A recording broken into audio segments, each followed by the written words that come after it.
Pemirsa, warga Langkat, Sumatera Utara dihebohkan dengan aksi pria misterius tanpa busana. Pria terekam CCTV saat berupaya masuk ke rumah warga.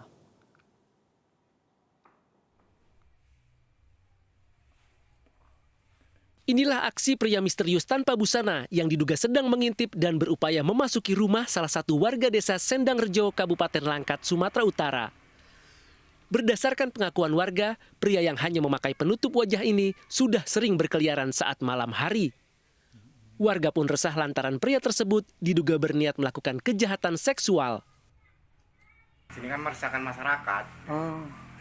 Bapak lagi ngapain? Lagi tidur. Terus dengar jendela dipegang berketek itu mau dibuka. Istri saya bangun. Saya bangunkan saya. Terus saya bangun. Nengok CCTV, dia nampak situ, terus gue gedor jendela, dia pergi. Oh, sempat abang ini suruh pergi? Iya, pergi kok gitu. Oh, tapi dia perginya kayaknya nggak lari apa? Pelan aja dah, slow aja dah. Lebih lanjut, warga berharap pria misterius yang kini dijuluki kolor ijo tersebut segera ditangkap. Dari Binjai, Muhammad Zainal Tanjung, iNews melaporkan. Lantas seperti apa perkembangan penyelidikan atas keresahan warga Langkat terkait fenomena kolor ijo ini? Sudah bergabung bersama kami Bapak Eron L. Damanik, Antropologi Universitas Negeri Medan. Selamat sore Pak Eron. Selamat sore Bapak dan Ibu. Baik, ada Davi dan Stefani di studio Pak Eron ya. Pak Eron, ini warga Binjai juga dihebohkan dengan fenomena katanya ada kolor ijo ini. Bagaimana dari sisi antropologis melihat ini seperti apa? Iya, baik, terima kasih. Ya, ini memang dalam 2 hari terakhir, terutama semalam sampai hari ini kan ada di Sumatera Utara menghebohkan yang disebut dengan adanya sosok yang disebut dengan kolor hijau di Sumatera Utara dan berkeliaran di Langkat. Nah, saya ingin terlebih dahulu menjelaskan ya, apakah benar-benar ada kolor hijau itu, gitu ya. Maka jawabannya adalah sepanjang yang kita ketahui dan sepanjang dalam penyelidikan kita sebenarnya, ini kan kolor hijau ini adalah folklore yang berkembang pada komunitas Jawa khususnya, gitu ya. Kita tahu bahwa komunitas Jawa ataupun entitas Jawa ini kan banyak sekali folklore yang berkembang, yang diketahui itu menyoal tentang katakanlah jenis-jenis makhluk-makhluk ataupun hantu-hantu yang ada di dalam masyarakat. Nah, kolor hijau misalnya itu kan menurut cerita ataupun folklornya entitas Jawa itu disebut adalah manifestasi daripada seorang makhluk, katakanlah demikian ya, makhluk. Terus ini memiliki buruk rupa, terus juga dominasi warna di badan itu menggunakan hijau gitu ya. Dan ini identik sebagai predator seksual, terutama untuk menyerang daripada perawan-perawan yang ada di lingkungannya. Nah, persoalannya sampai hari ini ya, berbagai riset pun dilakukan, ini kan tidak bisa membuktikan apakah benar-benar itu katakanlah kolor hijau itu adalah manifestasi daripada manusia sungguhan. Gitu. Itu nggak ada kajian yang menyebutkan seperti itu. Hanya saja di dalam folklore Indonesia ini kan sebuah cara untuk mendisiplinkan daripada entitas ataupun masyarakat untuk lebih berhati-hati terutama kepada predator seksual yang disebut dengan kolor hijau. Ini sama saja artinya dengan bagaimana kita untuk bersikap disiplin terhadap menjaga uang kita dari tuyul begitu ya. Bagaimana juga kita itu mendisiplinkan diri untuk merawat anak sehingga tidak terpengaruh oleh palasik yang suka menghisap darah. Nah, begitu. Nah, di dalam pengetahuan kami sampai sejauh ini, kolor hijau ini sebenarnya adalah analogi ataupun kerangka berpikir daripada masyarakat untuk mengendalikan masyarakat dari sikap disiplin itu. Nah, hari ini misalkan di Langkat ada yang disebut dengan kolor hijau ya. Kalau kita melihat video-video rekaman yang beredar di masyarakat, ini kan manusia sungguhan sebenarnya ya, manusia sungguhan. Bukanlah dia pesugihan, bukanlah dia orang yang sedang menuntut ilmu hitam, katakanlah seperti itu. Nah, jangan-jangan ini ada motivasi lain misalnya untuk mengambil yang bukan miliknya. Nah, makanya di sini sebenarnya peran serta daripada penegak hukum, katakanlah kepolisian, itu penting untuk menyelesaikan kasus ini, sehingga masyarakat juga tidak terlarut-larut di dalam keresahan-keresahan, gitu ya. Kalau kita melihat misalnya, itu kan manusia normal ini, ya, menggunakan penutup kepala orange dan dia bugil, gitu ya, katakanlah seperti itu. Nah, saya tidak melihat ada di sini sebagai sosok-sosok yang mengerikan, ya. Sesuai dengan analogi yang analogi kita tentang kolor hijau itu yang berwajah seram, bertanduk dan memiliki taring seperti itu, ya. Tapi ini justru saya lihat manusia normal sebenarnya. Jadi bisa ya. dikatakan kolor hijau ini sebenarnya hanya sebatas mitos begitu, Pak Eron?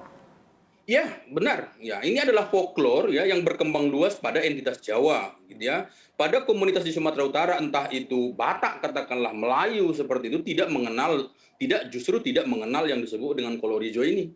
Gitu. Dan ini hanya ada pada produk berpikir kita sebenarnya.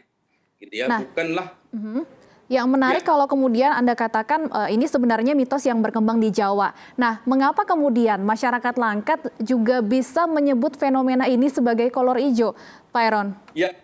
Ya betul gitu ya, Mbak. Ini kita nggak bisa kita pungkiri, di Langkat ya, di Medan juga, di Serdang Bedagai, di Tebing maupun di Simalungun sampai Labuan Batu, itu 50% komunitas yang ada di sana itu adalah orang Jawa. Ini adalah dampak daripada pembukaan perkebunan di era kolonial, ya. Nah, di sana adalah komunitas Jawa. Kemudian juga di lokasi yang disebut sedang berkeliaran kolor hijau ini begitu. Nah, ini adalah di tempat pemukiman etnis Jawa di Langkat, gitu. Jadi boleh saja ya, mungkin saja bahwa konstruk berpikir yang terbawa dari tempat asal itu juga tergiring di daerah migran, ya, di daerah tempatan. Nah, inilah yang saya duga bahwa kolor hijau ini sebenarnya ini kan ungkapan daripada masyarakat. Kalau kita membandingkan misalnya sosok ini dengan yang ada dalam konstruk berpikir yang sebenarnya, katakanlah kolor hijau itu harus berwarna hijau, terus juga memiliki tanduk, terus juga memiliki taring dan buruk rupa begitu. Ini kan sama sekali paradoks, gitu ya. Hanya saja melihat tingkah laku yang telanjang, kemudian juga sering berkeliaran seperti itu katanya di daerah sekitar di lokasi kejadian ini, maka masyarakat itu menganalogikan dan menyebutkan bahwa ini adalah kolor hijau. Ya, ini adalah untuk menyerang daripada perawan-perawan yang ada di sekitar daerah, gitu ya. Itu yang bisa saya simpulkan sebenarnya. Nah, ini murni mungkin ini ada niatan kriminal sebenarnya. Baik, ya. Baik Pak Eron, ini kasus kolor hijau saat ini kan bukan yang pertama. Artinya sebelum-sebelumnya jika kita berkaca pada sejarah juga muncul kasus serupa dengan stigma juga kolor hijau, di mana menggoda wanita-wanita, perempuan segala macam ini. Kemudian bisa terulang lagi, mungkin ini yang konsep yang sudah terbentuk di pikiran masyarakat secara umum, tidak hanya di Jawa, Bang Eron. Ya, benar gitu. Jadi di beberapa daerah juga ya, di beberapa daerah seperti di Sulawesi gitu ya, mereka punya nama sendiri ya, nama sendiri yang sebenarnya itu identik dengan kolor hijau tapi memiliki nama yang berbeda untuk menyebutkan sosok-sosok yang seperti ini yang disebut juga itu menyerang atau untuk mendapatkan lawan-lawannya, terutama perempuan-perempuan yang masih perawan. Hampir di setiap daerah ya, di setiap daerah. Saya membaca di internet gitu, pernah juga kejadian tahun 2017 itu di Sulawesi, juga daerah-daerah lain di Indonesia. Tapi juga kasus-kasus itu hanya terendam seperti itu saja, justru tidak ditemukan apakah itu adalah makhluk-makhluk pesugihan ya, ataupun jelmaan-jelmaan daripada makhluk halus yang seperti itu yang bisa dikendalikan banyak orang begitu, Pak. Jika Pak Eron Damanik sudah menyatakan bagaimana persepsinya dari sisi antropologi, sekarang dari sisi hukumnya, saya sudah bersama Pak Kapolsek Binjai, ada Pak Budiadin. Pak, dari proses penyelidikan yang dilakukan terhadap fenomena kolor hijau ini, sejauh ini hasilnya seperti apa, Pak?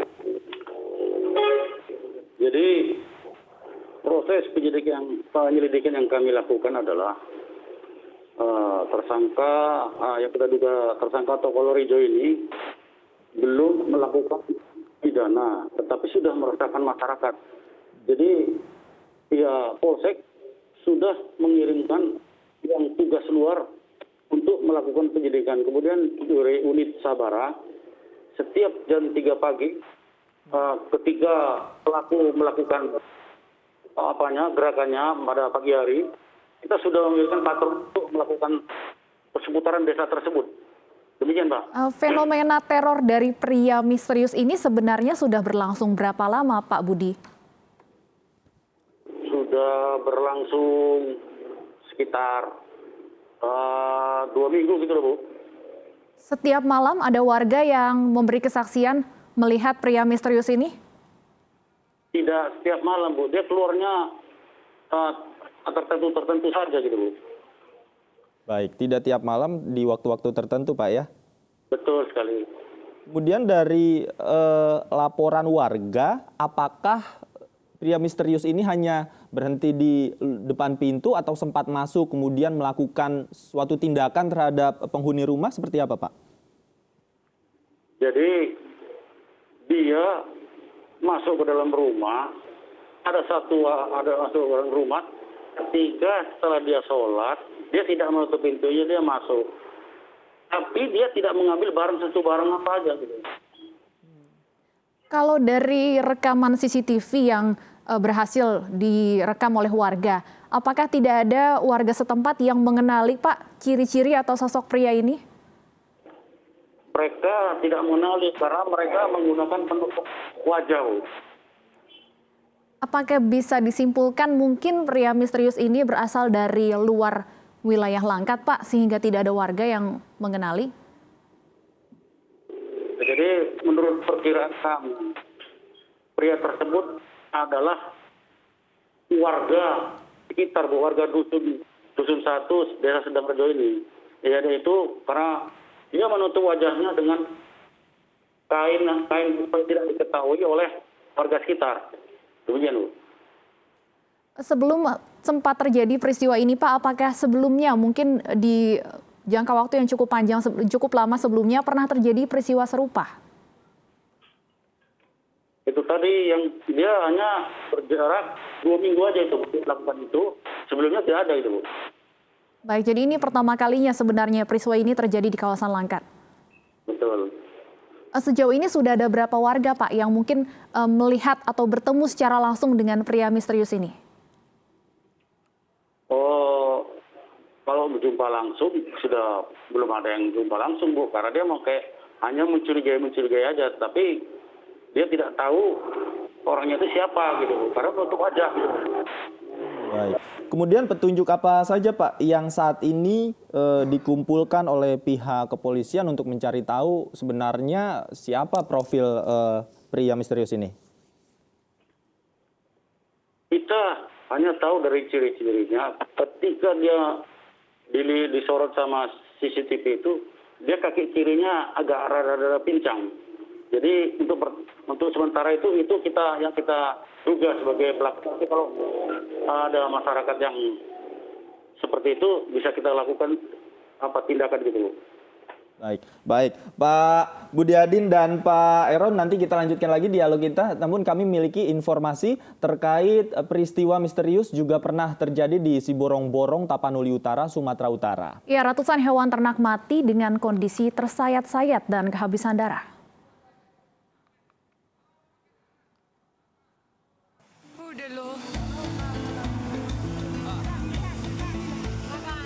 Pada bulan Juni 2020 lalu, warga Dusun Pergompolan Desa Pohan Tonga, Kecamatan Siborong-Borong, Tapanuli Utara, Sumatera Utara, digegerkan dengan kematian misterius hewan ternak piaraan mereka. Ratusan hewan ternak mulai dari ayam, itik, kambing hingga babi mati misterius dengan kondisi yang sama.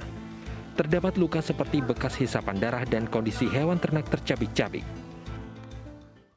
Sejauh ini kami masih berupaya untuk mencari jejaknya dan mengetahui jenis binatang apa yang memangsanya. Tapi sampai saat ini belum bisa kami pastikan binatang apa yang memangsanya. Kejadian misterius ini telah dilaporkan ke pihak BKSDA dan aparat menyisir kawasan hutan di sekitar permukiman warga. Dari Tapanuli Utara, Ahmad Hussein, iNews melaporkan.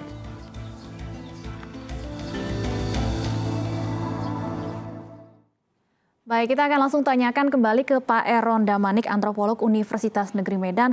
Ya, Pak Eron, sebelumnya peristiwa makhluk misterius hisap darah ternak warga pernah terjadi di Siborong-Borong. Ini sebenarnya seperti apa, Pak, kalau Anda melihatnya?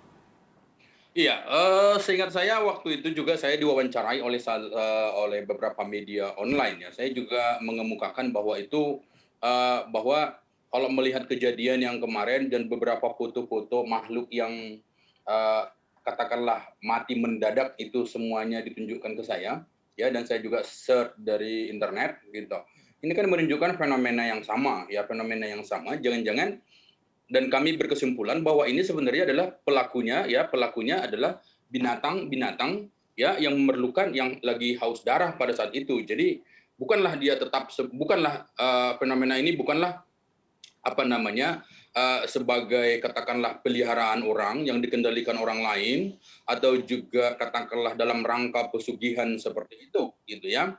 Nah, terbukti kemarin itu pada akhir setelah beberapa kali itu diinvestigasi, masyarakat di Siborong-Borong itu juga kan pada akhirnya sampai pada mencurigai bahwa ini adalah semacam musang pada akhirnya ya, semacam musang yang menghisap, yang mengakibatkan kematian daripada hewan ternak di Siborong-Borong gitu ya. Dan itu yang saya dapat pada berita-berita terakhir.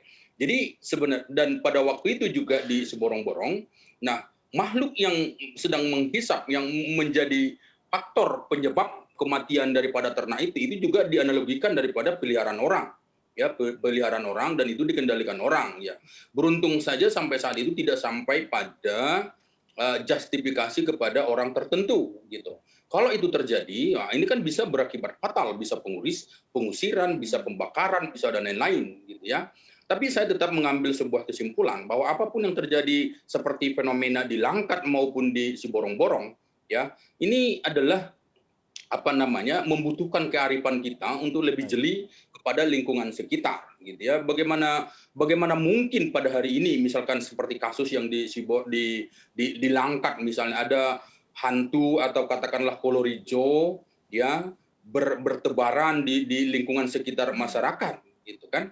Ini kan sebenarnya membutuhkan kejelian, ketelitian, dan juga kedisiplinan masyarakat untuk menjaga lingkungan sekitar gitu. Saya tidak bisa membayangkan sampai jam-jam segitu malam ada orang yang berkeliaran. Ini kan menunjukkan bahwa keadaan lingkungan pada saat itu kan sangat-sangat terang sekali, sehingga orang-orang yang seperti ini, pria-pria misterius seperti ini bisa berkeliaran di malam hari. Ini kan kesadaran lingkungan ini sebenarnya masih rendah saya kira gitu ya. Baik, kita harapkan tentunya segera ada kejelasan mengenai kasus ini. Terima kasih Pak AKP Budiadin, Kapolsek Binjai, dan Pak Eron L. Damanik, antropolog Universitas Negeri Medan, sudah berbincang bersama kami di Ini Sore.